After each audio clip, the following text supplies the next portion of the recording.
There you go.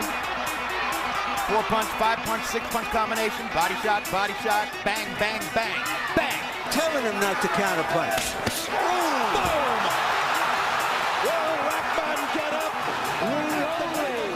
Iron. You're going through all the instructions. This is for the championship of the world. I expect a tough, clean fight. Protect yourself at all times. Any questions from the challenger?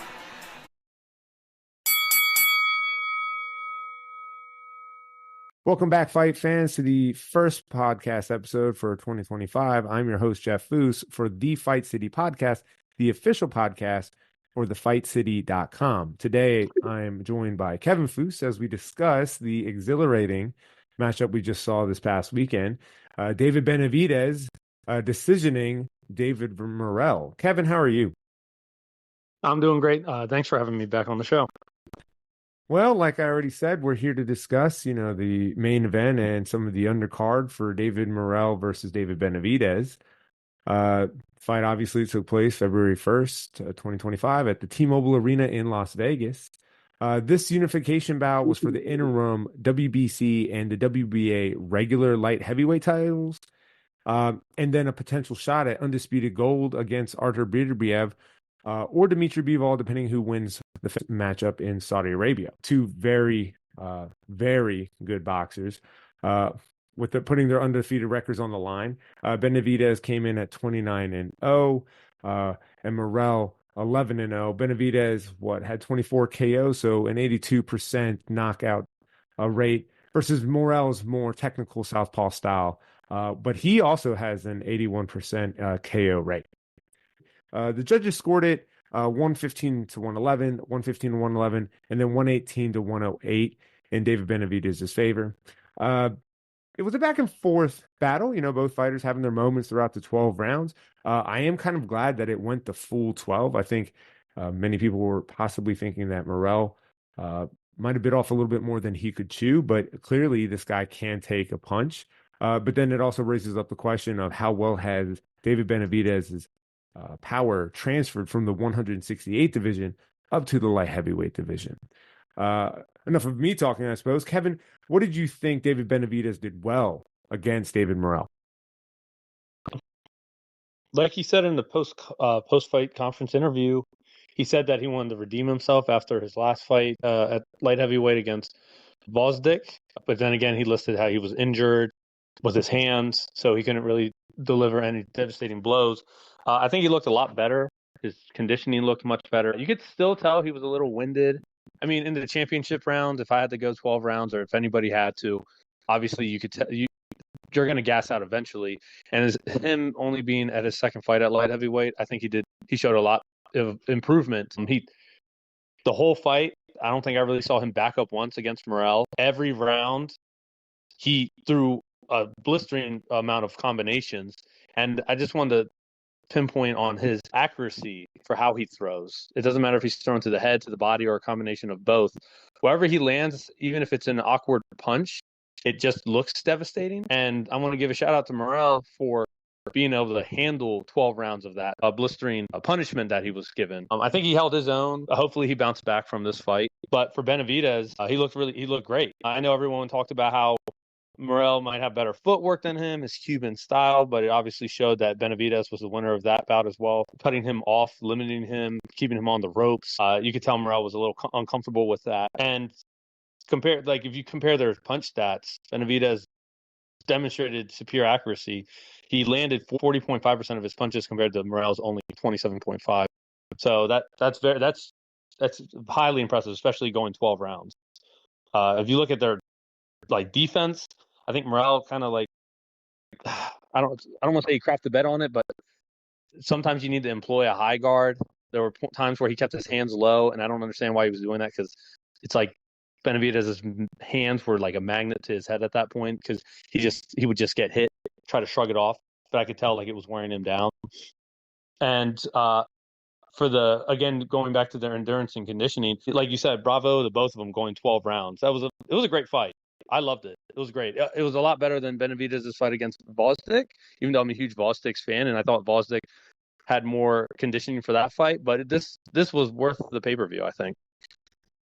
Yeah, I do the highlights that I think I have for David Benavidez, besides his high punch output, is pretty much what a lot of people know him for, especially because it's not as a common thing for the heavier divisions. Every time he would whip outside hooks to Morrell's body and they land flush. It's just such a whipping motion from David Benavidez that, great tactic from Benavidez because now it's wearing down the legs of a Cuban boxer. David Morrell was able to sustain those punches over the course of 12 rounds. David Benavidez obviously is known, like you've already mentioned, for his aggressive forward-coming style. He did practice the high guard to a certain extent, but the superior accuracy, like you said, of landing all of those punches, you got to take some risk when you're throwing out those punches, and of course, it paid dividends for David.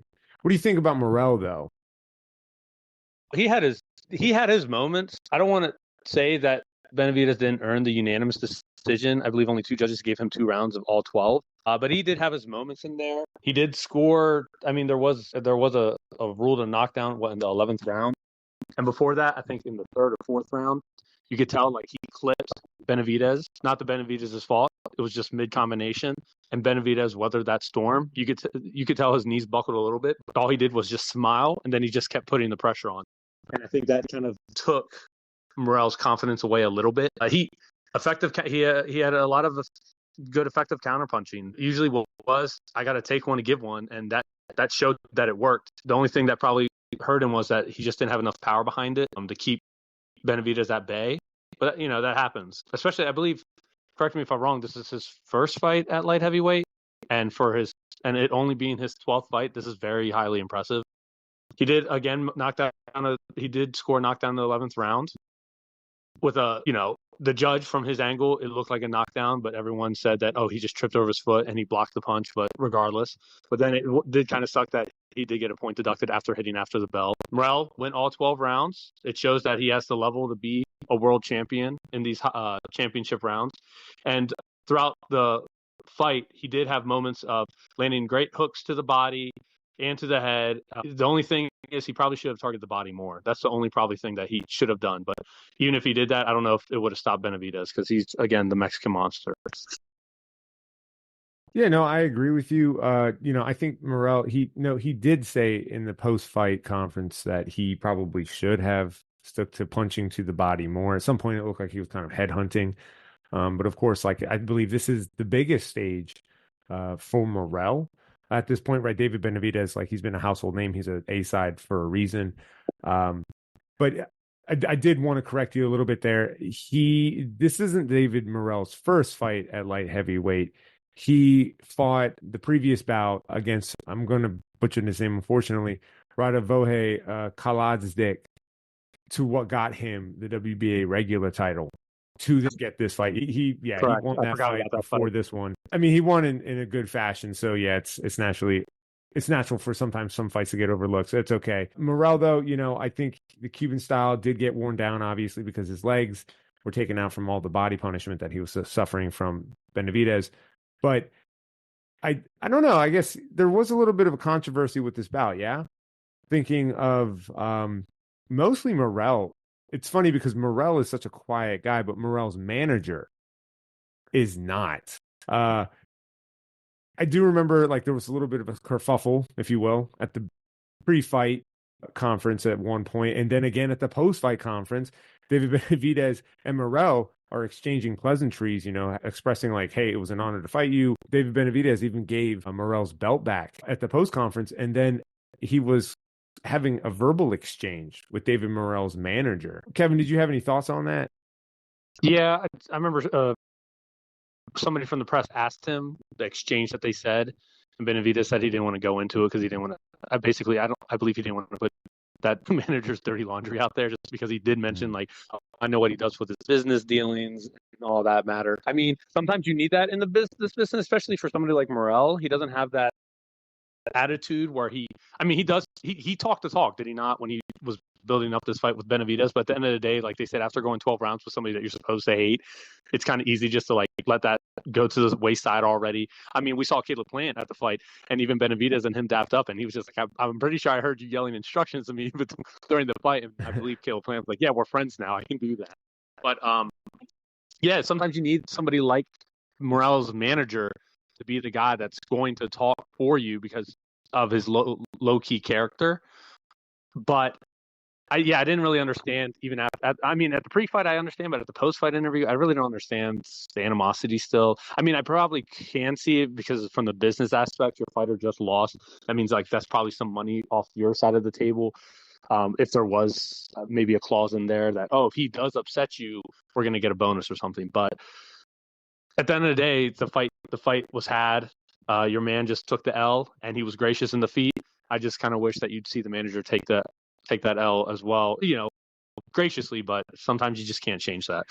Sometimes the manager is the most interesting part of the sport in itself, right? I mean, Morrell's manager, Louis de Cubas Jr., he revived Roberto Duran's career. Clearly has a pretty, big mouth. I know the Benavidez kept saying, it's like, God, this guy just keeps exercising his jaw. I mean, I remember at the post-fight conference, listening to it, Louis de Cubas Sr., he stated that they didn't want Thomas Taylor, the referee, at all because he cited he had reffed the last 3 Benavidez bouts and basically described that he was showing preferential treatment of Benavidez, ignoring all of his low blows on Morrell. And then obviously for the point deduction for Morrell after hitting Benavidez after the bell in the 11th, was basically would have negated the knockdown that the judges ruled a knockdown after reviewing the tape. But I don't think that really, I mean, looking at the scorecards, there really wasn't going to put Morrell at any point of advantage to win the bout, put it in his favor. No, I agree. But everything that you just listed right there is why you want a manager like that to have in your corner, because he's going to defend you from things that sometimes are out of your control. So It's a really good thing Morrell has him as a manager.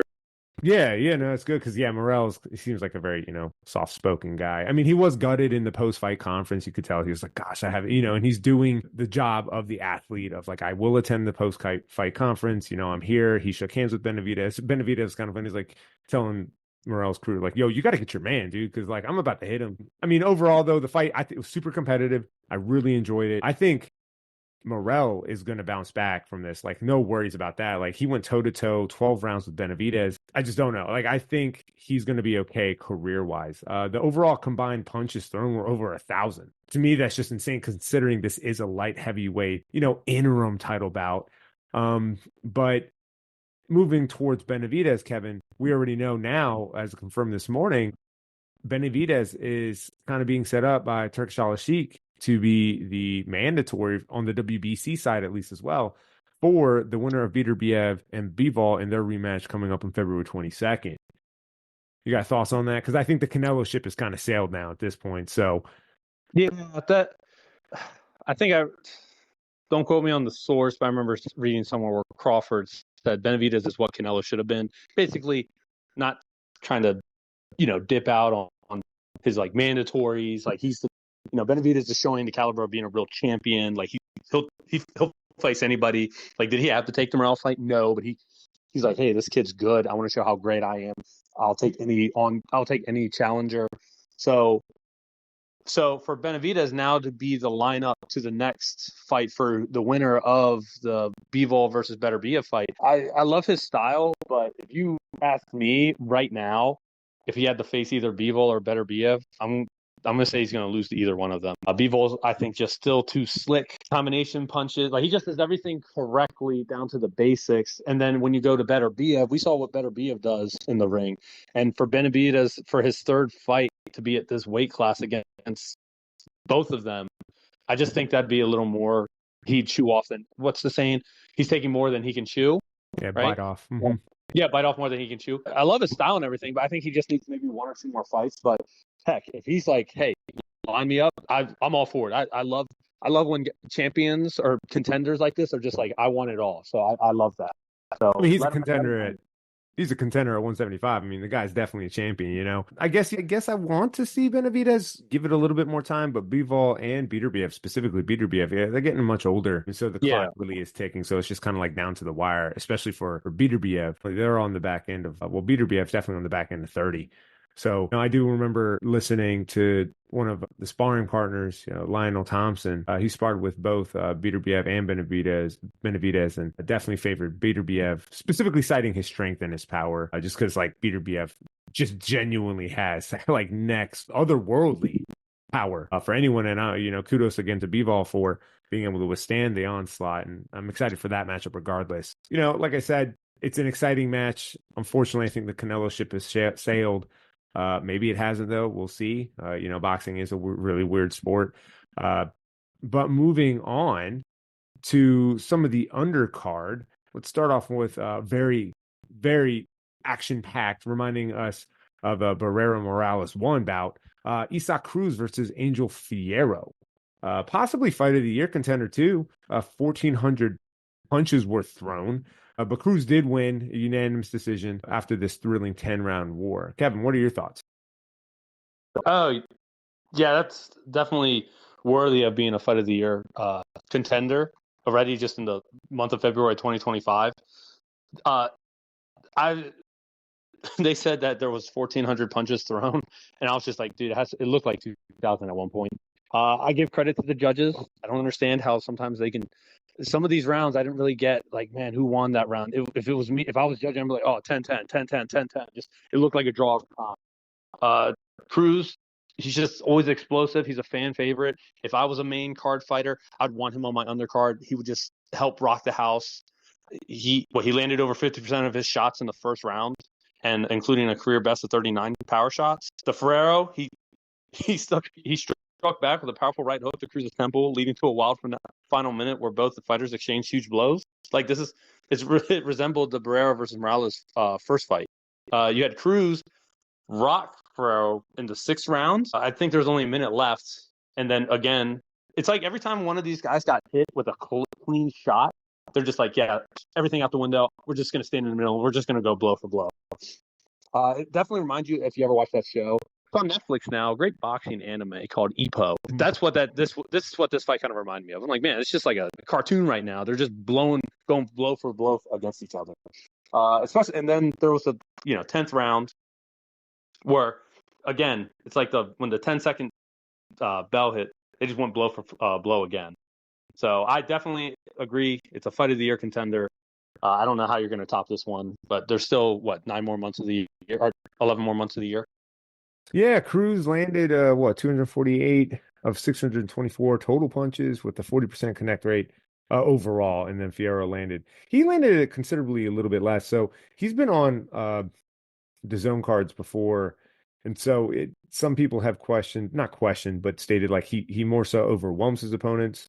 Where Cruz, obviously, he overwhelms his opponents as well. But I guess his connect rate's a little bit higher. But yeah, like you said, there are 11 months of the year remaining. So, I mean, hopefully we can get these two healed up and ready to get them back into the action. For Isaac Cruz, I mean, Ryan Garcia was praising him on social media. There was at one point those two trying to kind of negotiate whether they were going to have a bout, but they fell through.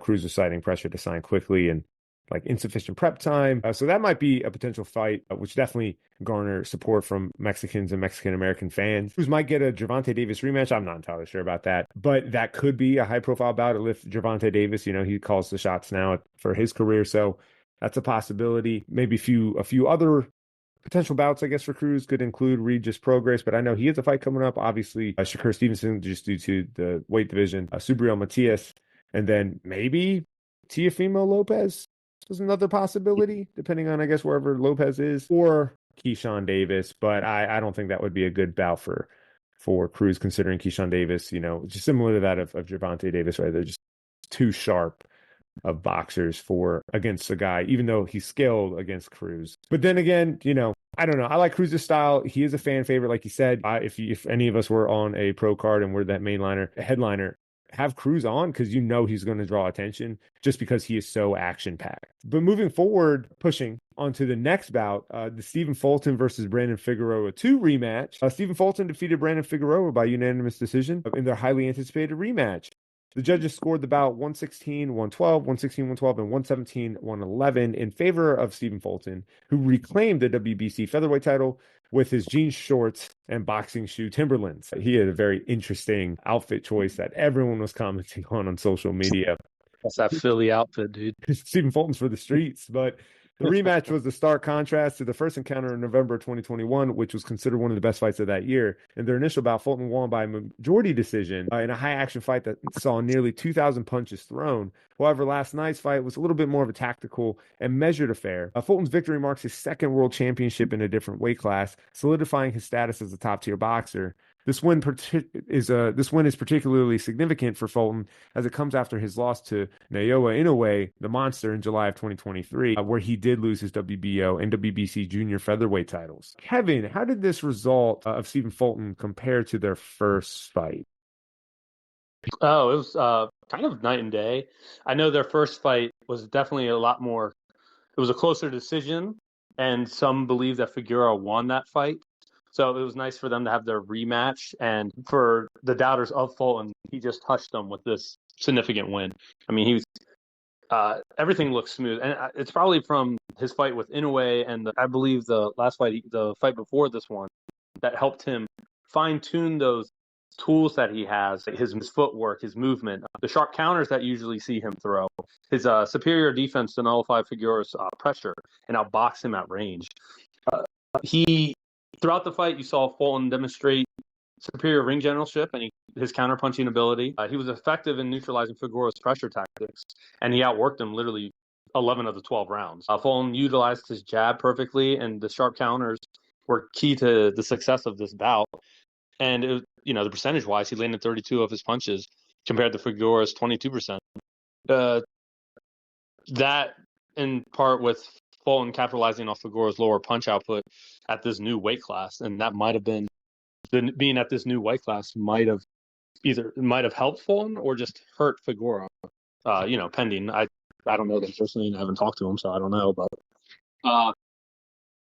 right, I think Fulton said that in the post-fight conference that he thinks that due to the jump for Figueroa that he wasn't able to adjust well to the new weight. And so, obviously the more weight you put on, the more muscle, sometimes that his output was going to go down. And so Fulton obviously is able to capitalize on that. I mean, clearly with the percentage of the punches landed. What did you think of Figueroa's performance, though? It wasn't bad. I mean, like you said, and Andre Ward used to talk about this before, about you see all these big bulky guys and they think they can box. Well, they don't realize more muscle equals more oxygen. So this might have been what happened to Figueroa. Going up a new weight class, putting on more muscle, just used up more oxygen, and it kind of hurt him detrimentally to implement his usual pressure style compared to Fulton's technical boxing. And since he had that weight increase, it probably backfired. And so you can tell he was leaning forward too much. Him closing the distance didn't work as well, and he literally he smothered his own work. So that's the unfortunate part, and that limited his effectiveness, and it allowed Fulton to capitalize with his sharp counters and jabs. Now, is this the outcome that you expected, or did you expect Figueroa to come up with the upset? If you're reading boxing news, many analysis, just you're only as good as your last fight. And for Fulton, right, he took the loss of Naoya Inoue, and then the last fight after the Inoue fight, right, he struggled a bit, and I was thinking maybe morale is down, so I just figured Figueroa was probably going to come in and win, but clearly we're all wrong. This was a good bounce back fight for Fulton. Kevin, what do you think about where Figueroa or Fulton goes from here? So for Figueroa, it does suck. He lost his 3-win fight streak after this, and he ended up losing his WBC featherweight title. So he's probably just going to have to go back to the drawing board, collect himself, probably just get a confidence boost fight after this one. I'm not saying cherry pick, but sometimes you need that in this sport just to regain your confidence, especially losing to a guy twice now that you thought you won the first time. But he's just got to go back to the drawing board and figure out what he's going to do next. Now for Fulton, Shushu Carrington would be a great first title defense. I'm probably lying to you here. I think it's probably not the greatest first title defense, but Shushu Carrington has shown interest in fighting Fulton for the WBC featherweight title, and I think Shushu Carrington deserves it. He's dominated every fight he's had so far. He's an up and coming contender, and I think it's time now that you see him try for a strap in one of the belt organizations. Yeah, I mean, if Fulton could get a fight with Shushu back in Philadelphia, I know that would do numbers. But I guess now, since we just took a look at the main card from this past weekend, we do have an upcoming bout coming on February 14th. Of course, everyone's favorite day of love, between Keyshawn Davis versus Dennis Berinchyk for the WBO Lightweight title. I'm excited for this bout. Kevin, what are your thoughts? I'm happy to see that Keyshawn's getting a title fight. Finally, I've watched this kid since he's been in the amateurs, and actually got to watch him train for a little bit here in Alexandria when he was training for the Olympics. And it's a long time coming for him, especially in his last fight in his hometown in Norfolk, which I unfortunately wasn't able to attend. But I think this is going to be a great fight for him. I've watched Berinchyk a few of his fights. I mean, he's base. That's such a mean word to say, but he's got the basics down. I think Keyshawn Davis has the tools, the speed, the footwork to outclass Berinchyk in this upcoming fight. Yeah, I mean, Berinchyk, he was on the same Olympic team as Vasily Lomachenko, Vazdik, and of course the undisputed heavyweight king Usyk. Now, he was a medalist at the Olympics, but like you said, you said Keyshawn Davis, and I feel like you put it too politely. Keyshawn Davis has the tools to beat him. He's just kind of, I think, leagues above Berinchyk, the natural ability, the talent. Davis, I think, is the second coming of the face for at least the American side of boxing. But I am glad to see Davis also getting this opportunity. But, part of me is always going to be rooting for Berinchyk because people are just kind of, and maybe we did just now, right? Writing him off essentially. But, hey, you always got a puncher's chance, and we'll see what Berinchyk does. But besides the main bout itself, I am really impressed with the undercard for this. Firstly, listing Xander Zayas versus Slava Spomer. Now, full disclosure, I've never heard of this guy, Slava Spomer. But I am high on Xander Zayas. I think he's very slick as a boxer. But Slava Spomer, doing a little bit of homework, he boasts an impressive undefeated record of 20 wins and 0 losses and 0 draws. Out of these 20 victories, 11 have come by knockout, giving him a knockout percentage of 55%. He's won the vacant WBO Intercontinental Super Welterweight title on November 20th, 2021, and then captured the WBA Intercontinental and WBO Global Superweight titles in 2023. He's specifically known for his aggressive style and punching power. Now, I know not everyone cares about, these intercontinental, these lower level belts. However, those lower level belts, once you collect enough of them, right, they do give you this contender status and then the ability to call out some of the bigger names, depending if you're, not relying completely on natural talent or have a big money backer or have signed with a larger promoter. Kevin, have you seen any of Slava Spomer's bouts? Yeah, I'm not trying to disrespect the guy, but like you said, I've never heard of his name until this fight was called. I watched some of his fights still after the fight was announced, and he doesn't look bad. He's pretty. I mean, compared to the competition he's fighting, I don't know how good they were or anything, but he has the basics down. He looks like he's the type that, like we saw with Morales versus Benavidez, like counterpunching wise, he has to take one to give one. And from some of the fights I've witnessed, he's decent at it. He's got a pretty good jab. He's a good combination of the 1-2. He has a decent right hook that I could tell, and a left hook, actually. But going up against Xander Zayas is a good test for Xander, especially from the Spomer's fights that I've witnessed. He's very energetic. When he's on the winning side, you can tell, like, it boosts his confidence. So I'm pretty sure we're going to see, hopefully, a good test for Xander Zayas. I love Xander Zayas. I hate to see him just blow this kid out, like in 2 rounds. But it looks like it's going to be a good test for him. So it looks like it's going to be pretty competitive, especially since like you said, he's won all these like smaller belts, which is in my book still impressive. Yeah, hopefully, I'm a big fan of the Puerto Rican superstar, so we'll see, right? But I think it should be a good test for Xander Zayas, as he's accruing more tools for the tool belt. And next, I'm curious to see how Jared Anderson does, considering he did have that KO loss to Martin Bacole. But he's scheduled for Marios Kalias. And then further down on the card, Rogan Polanco versus Jean Carlos Torres, Vito Mielnicki versus Connor Coyle. Do you know anything about this one, Kevin? Connor Coyle? Does that name ring a bell? So I looked Connor Coyle up a little bit. Same thing. Like, he has a really I think his style's a little similar to Vito's. That should actually probably be a good fight. I know his last fight was a little controversial. Everyone's saying that he should have lost that decision. I can't remember the gentleman's name that he lost. I believe the first name was Austin. I just can't remember who. But looking at his fights, like video-wise, he looks decent. Like, he has a good jab. He's tall. He's rangy. And he looks like, to me, he's going to give Vito some trouble. But I've watched Vito since he was on Showtimes. And hopefully, he probably will weather the storm. But that also looks like it's going to be a good matchup. Yeah, Connor Coyle boasts a 21-0 record. So, yeah, hopefully it's a step up for Vito Milnicki, who's also still he's a kid still, right? Yeah, he's young. And then I know I'm excited for this one, but I just like the guy from Georgia, Abdullah Mason versus Manuel Jaimes. Abdullah Mason's just that guy, right? Shakur Stevenson is hyping him up a lot, but every time he's lasted pretty much his, I guess, total fights so far at this point, the average length of them have only gone, 2.8 rounds? So clearly skilled, has power. Yeah, he's young enough where he's shockingly focused. He doesn't slack off in any round. Every round he knows this is his job, and he sticks with that.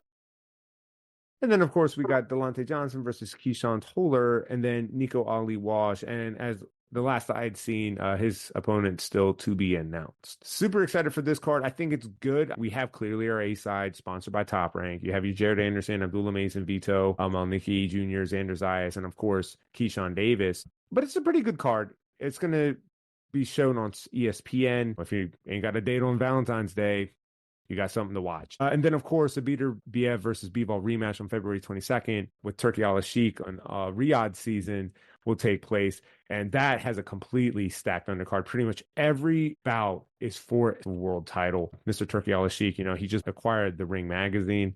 And this dude is just pouring money into the sport.